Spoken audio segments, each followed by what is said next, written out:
being a vegan at a wedding, or being a healthy vegan at a wedding, first step I would say is tell whoever's invited you or the person who's having the wedding that you only eat a certain way. So no animal products, etc., etc.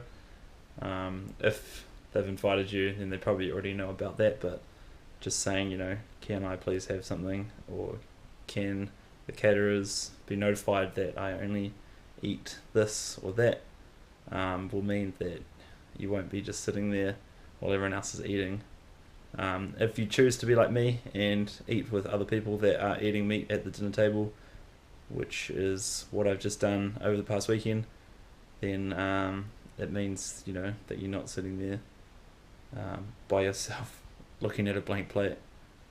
So I think that's a better option. Abstaining and not going just for the sake of not eating at a dinner table with other people eating meat is a bit kind of standoffish, and I think that showing people that we eat a certain way is a better option than not going. And if you're not going, you're not there, people aren't seeing you, so it's not going to make any difference that way.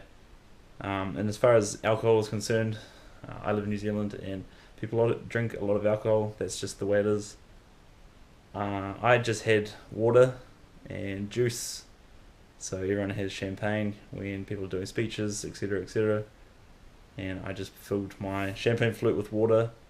If people give you shit about it, I usually just say, hey, if I don't drink, then it's more for you, so you should be happy, And when they get it put like that, they kind of see the benefit of that. So, no one's really going to look at what you're drinking. Maybe the person sitting next to you will, but it's no big deal. So that's kind of whilst at the wedding. But if you're travelling to a place on the day, I'd say the best bet to do, or to make sure that you have sufficient food throughout the day, is to eat a big meal beforehand. I know especially that when you're getting ready for one, your mind's focused elsewhere, but certainly having a big feed or a big lunch before an afternoon wedding is a good way to go. Just a quick example, I went to a wedding over the past weekend, as I mentioned, and the ceremony was at 3, so we had to get ready from early on in the morning, and I had just 2 cans of baked beans. It's just super simple, and toast.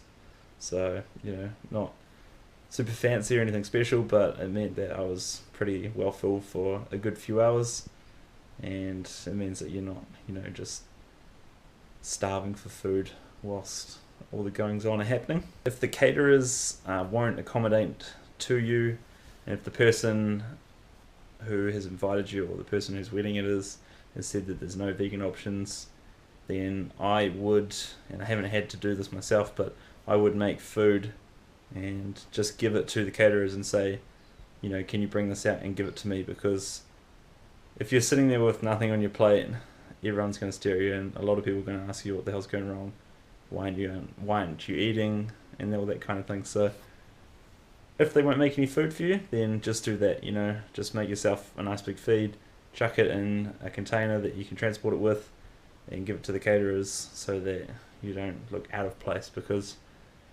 if you're a guest at a wedding, the focus is not on you, it's on the bride and groom. So don't become the focus. That's just my opinion. You don't want to just make a big scene because you've got no food, or you want everyone to know that you're eating this or that. Certainly if people ask you, people around you ask what you're eating, you can say, oh, I choose to not have these things because, but I think it's a pretty good idea to keep a low-key kind of image when you're the guest. As for desserts, typically there are desserts at weddings, and if you're in a country like me in New Zealand, then many desserts contain dairy products because they're often ice cream or strawberries and cream and that sort of thing. So don't assume. If you're unsure, just pop your head into the kitchen or run out to wherever the catering's happening or the food's being made and just ask someone. And if someone gives you a kind of, oh, I think this is alright, then don't just take that as fact. Go and ask the chef or go and ask someone who does know. And if you're not sure, then don't just guess and say, oh, it'll be alright, because if you're serious about it, then find out. Otherwise, just skip dessert. You're not going to die because you didn't eat dessert. At the wedding that I've attended just previous, there was one other vegan and one other almost vegan, so that was very cool. It's quite a rare occasion that has happened. And the person who is almost vegan, his partner made vegan dessert, and it was really yum. So I finished it off. But yeah, it was the only dessert that completely disappeared, which is really cool. So it means that there's demand for it, even if I had more than my share. But that's all good. So yeah, if you've got any other questions, hopefully I've answered bits and pieces that may be helpful for someone else in the future. And yeah, if you've got any questions, just chuck them down below and I will answer them. Thanks for watching.